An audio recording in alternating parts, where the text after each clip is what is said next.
Bonjour, je voudrais d'abord vous parler des conditions en général qu'il faut pour réaliser un covering ou pour filmer un véhicule de façon professionnelle. Cela commence avec la préparation de l'atelier dans lequel nous nous trouvons. Le local doit avoir une température ambiante d'environ 20 degrés. Ce serait parfait. Il faut bien sûr un local propre, nettoyé régulièrement, y compris les sols et les murs, pour éviter toute poussière qui pourrait se coller au film. Puis, il faut éviter les courants d'air, donc éviter de travailler dans des garages avec des portails ouverts. Cela pourrait entraîner des changements de température et des courants d'air, et rendrait le travail beaucoup plus difficile. Dès que l'atelier est prêt, on va s'occuper de la voiture.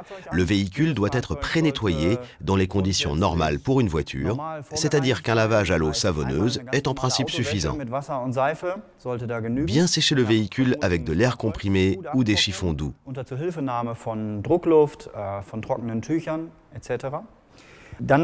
Puis, vous amenez le véhicule dans l'atelier pour enfin réaliser le nettoyage final. Il faut bien sûr faire attention aux détails et regarder par exemple les pneus sur lesquels on a souvent de la saleté, ainsi que les jantes. Ce serait même bien de couvrir ces éléments avec du papier avant de commencer la pose, en plus d'un nettoyage de base. Puis, les bas de caisse sont souvent très sales et recouverts de cire pour la protection, et il faut bien sûr l'enlever. Ok, maintenant nous avons terminé la préparation du véhicule, le nettoyage du véhicule et du local. Nous pouvons commencer le covering, c'est-à-dire la pose du film. Nous devons tout d'abord déterminer quel produit nous allons utiliser, c'est-à-dire savoir de quel type de film nous avons besoin. Il y a des différences fondamentales entre les films. Il y a d'un côté les films calandrés et de l'autre les films coulés. Les films calandrés sont en général utilisés dans les applications où le film n'est pas déformé, c'est-à-dire des applications 2D où le film est posé à plat ou simplement plié. Là, un film calandré est acceptable. À partir du moment où nous sommes obligés de déformer le film, comme sur une aile ou un rétroviseur par exemple, il nous faut un film coulé. Et nous sommes à nouveau obligés de parler de température. Nous avons une température ambiante d'environ 20 degrés. Pour déformer le film, nous avons besoin d'une température de 40 degrés environ, et une température encore plus élevée, de 90 degrés pour briser l'effet de mémoire, puisque le grand avantage d'un cast, d'un film coulé, c'est que nous pouvons stopper cet effet de mémoire, cet effet de retrait. Bon, maintenant, après tous ces travaux de préparation, nous allons regarder les outils dont nous avons besoin pour travailler. Ça commence avec les produits de nettoyage, en fait un système complet de nettoyage. Tout d'abord le remover, puis le pre-cleaner et un final cleaner.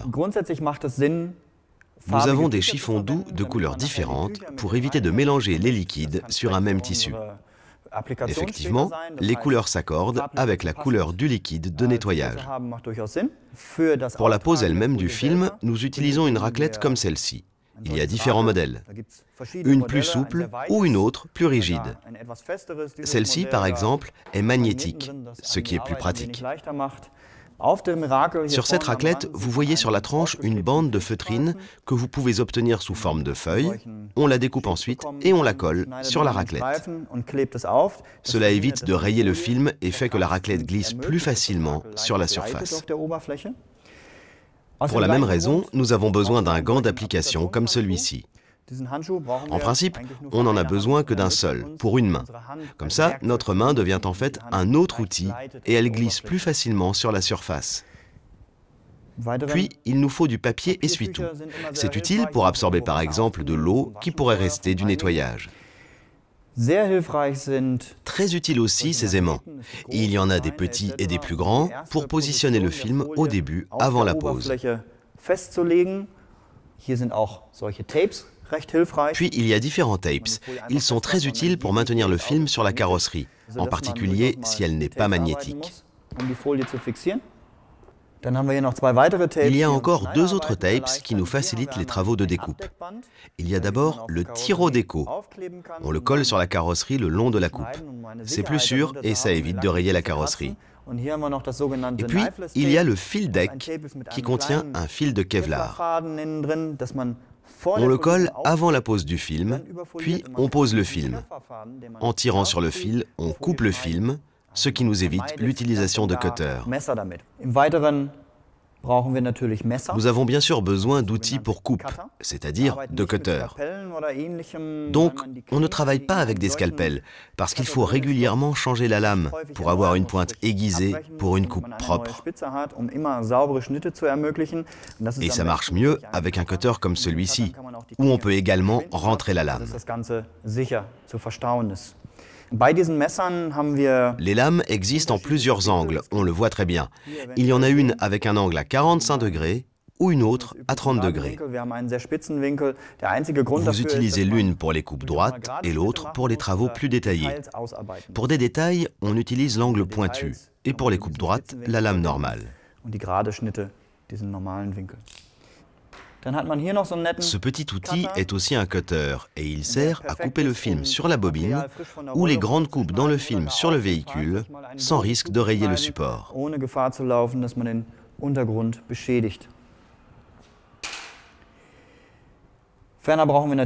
Nous avons bien sûr besoin d'un pistolet à air chaud.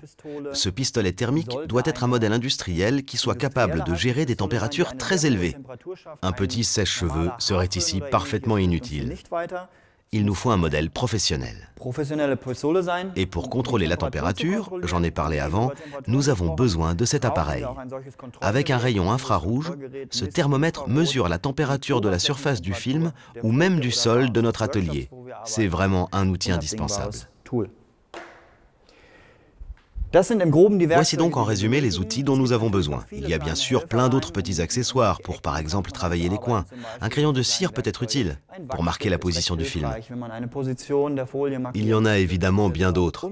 Mais ceux-ci, ce sont les outils de base qui nous facilitent le travail. Et maintenant, on va attaquer le côté pratique. Bon, nous allons regarder l'application pratique. On va prendre ce morceau de film. Ici, c'est notre HX30000 Rose Matte, donc un film coulé, avec un adhésif structuré indiqué par le HX. HX veut dire Express. Je pose donc le film simplement sur la surface et j'ajoute quelques bulles. C'est bien visible ici. Là, on voit très bien la raison de cette structure dans la colle.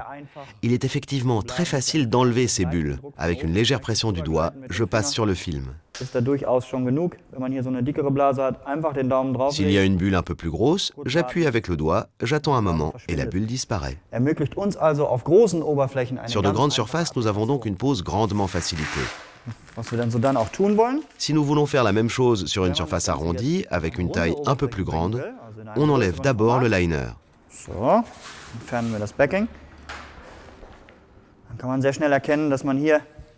On voit tout de suite qu'il y a des limites à ce qui est faisable.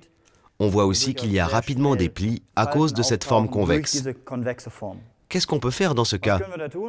Nous pouvons utiliser le pistolet thermique et chauffer, ce qui va ramollir le vinyle. La température pour cela est de 40 degrés environ. Le film est donc plus souple et nous pouvons l'étirer sur cette forme convexe. Nous commençons ici avec un point d'ancrage. Puis on soulève le film et on le tient comme ça. Je prends le pistolet à air chaud et je chauffe le film.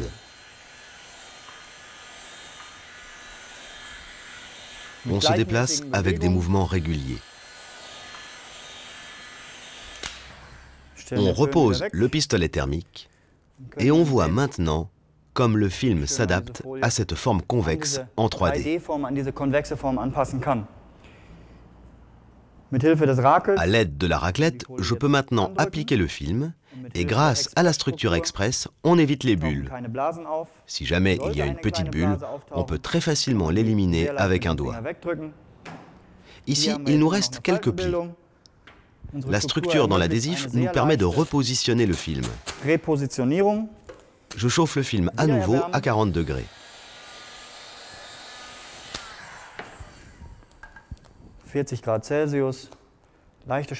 Et avec une légère tension, je tire le film sur cet élément.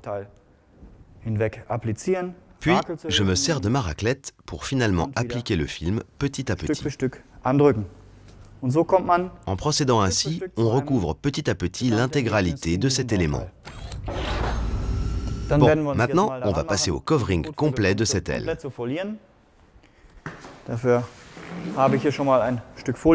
J'ai déjà préparé un film aux bonnes dimensions et je vais le positionner sur l'aile à l'aide des aimants qui vont maintenir le film.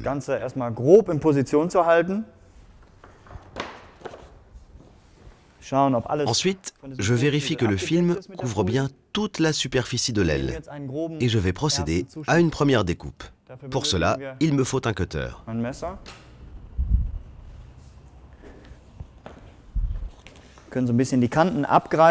J'essaie de repérer les bords de l'aile et du phare.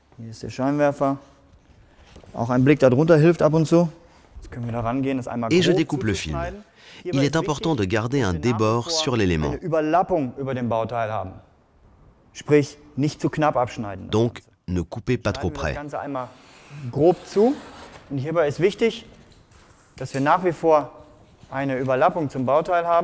Faites bien attention à ce débord de 5 à 10 cm au-delà de l'élément à couvrir. C'est très important pour pouvoir aisément attraper le film. On répète la même chose de ce côté-là. Et on coupe à nouveau avec un bon débord. Maintenant, le film est prédécoupé et pour l'instant, je le mets de côté. Avant de poser le film, il faut faire un nettoyage final du support et on fait cela avec notre Final Cleaner et un chiffon en microfibre. Ensuite, on vaporise le nettoyant sur le chiffon et non sur le support. Et on nettoie la surface et la dégraisse en même temps.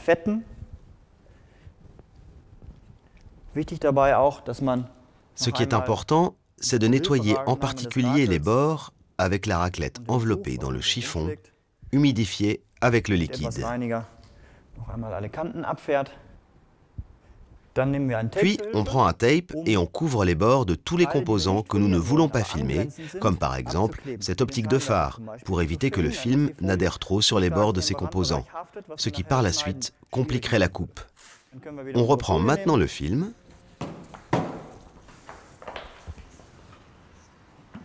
et on le positionne. N'oubliez pas de bien vérifier qu'il y a un débord tout autour de l'élément à couvrir.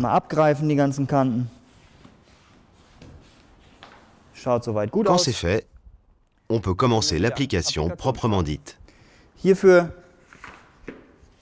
Pour la plupart des éléments de la carrosserie, le plus simple est d'enlever le liner en entier dès le début et de le positionner sur l'élément. Si c'est un élément très arrondi, ce n'est pas facile, parce qu'il n'y a pas de surface droite pour poser le film. On peut se faciliter la chose en prenant plusieurs aimants et en enlevant le liner qu'en partie. On replie le film.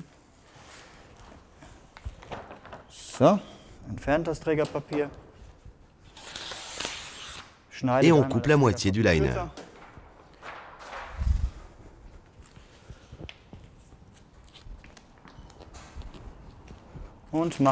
Et on commence l'application du film. Ensuite, on enlève les aimants et on fait la même chose de l'autre côté. On soulève le film, on enlève le liner et on laisse tomber le film sur la surface. Pour le moment, ce n'est pas très joli. Là, on voit l'intérêt d'un film avec un adhésif structuré, comme par exemple nos films express. Il faut dès le début travailler en chauffant à 40 degrés pour pouvoir assouplir et tendre le vinyle. On soulève le film pour le chauffer.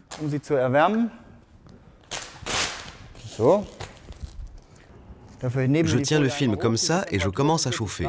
Les 40 degrés se voient très facilement. Dès que j'allume le pistolet thermique, le vinyle se ramollit et se tend. À ce moment, j'ai atteint les 40 degrés.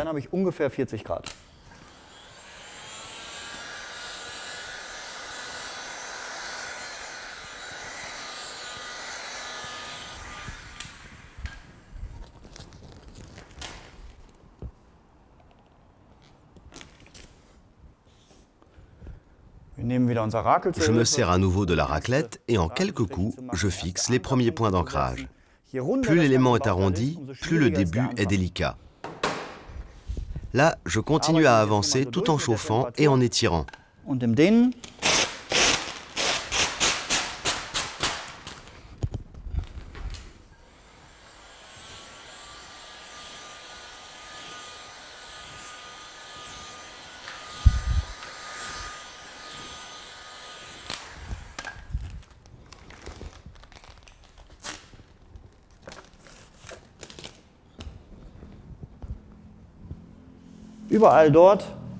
Partout où je suis satisfait de la position du film, qu'il n'y a plus de plis, je racle la surface du film.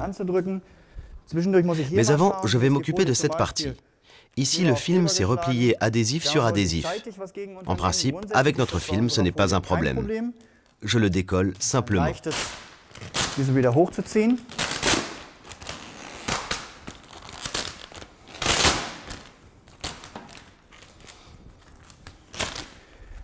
S'il a des plis, on peut très facilement les enlever avec le pistolet à air chaud.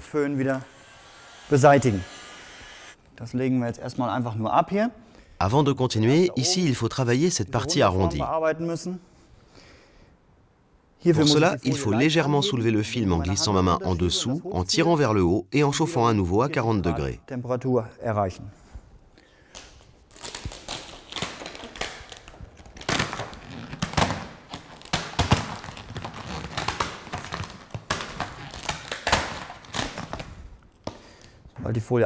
Dès que le film est décollé, je prends le pistolet à air chaud et je chauffe en balayant.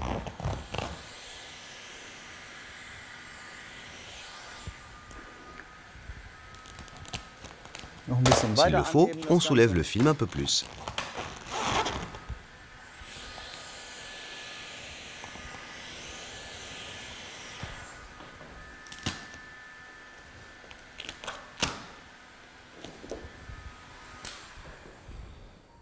Et on pose le film. Cette surface est très bien, elle est très lisse. Ensuite, je passe la raclette.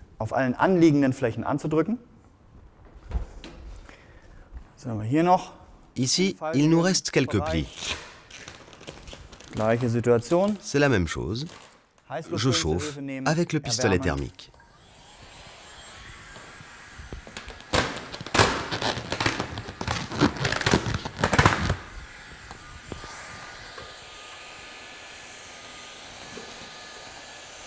Il faut toujours faire attention à ne pas trop étirer le film, juste ce qu'il faut.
Des fois, il arrive qu'on ait de petits plis dans le vinyle. Ce n'est pas un problème. Il suffit de soulever le film et on lisse en chauffant un peu.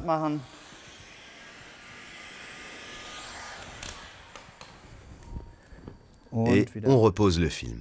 Maintenant, cela devient un peu trop complexe pour avancer avec la raclette droite. C'est-à-dire, il peut être plus avantageux de travailler avec la main. Et pour cela, je mets le gant en coton. Ainsi, la main glisse mieux sur la surface.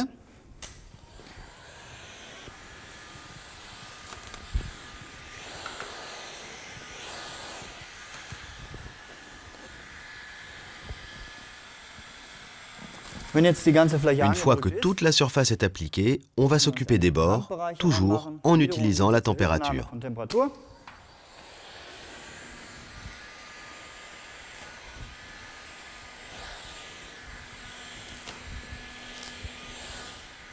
Là, il faut faire attention à ce que les bords ne soient pas trop étirés.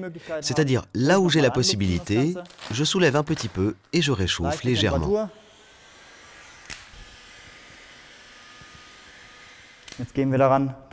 Ensuite, on va passer à la découpe. Ce qui est important, c'est qu'après la découpe, ou même avant, il faut briser l'effet mémoire du film. Si ce n'est pas fait, le film reprendra sa forme initiale.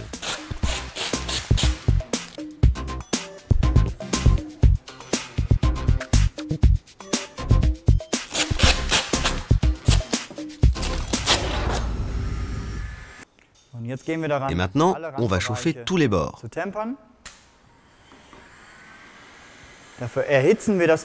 Je vais donc chauffer chaque élément avec des mouvements réguliers.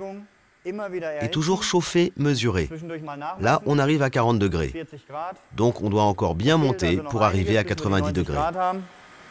Ne vous arrêtez jamais sur un endroit avec le pistolet thermique. Restez toujours en mouvement et mesurez régulièrement. 65 degrés et on continue.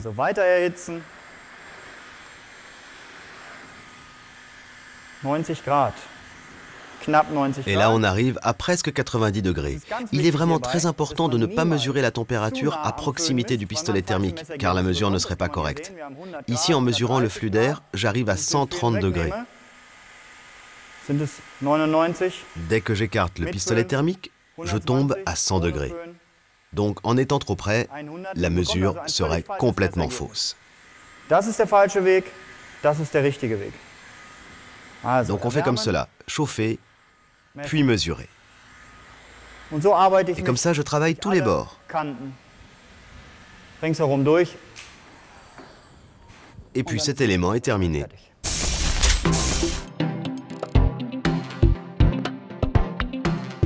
24 heures après avoir terminé le total covering, il est extrêmement important de vérifier à nouveau toutes les parties sensibles du véhicule. Les parties creuses, le dessous du pare-choc, les parties concaves et convexes, les rétroviseurs, les montants de porte. Toutes ces parties doivent être à nouveau contrôlées. Dans le cas où quelque chose se serait légèrement décollé, utilisez à nouveau le pistolet thermique et la raclette.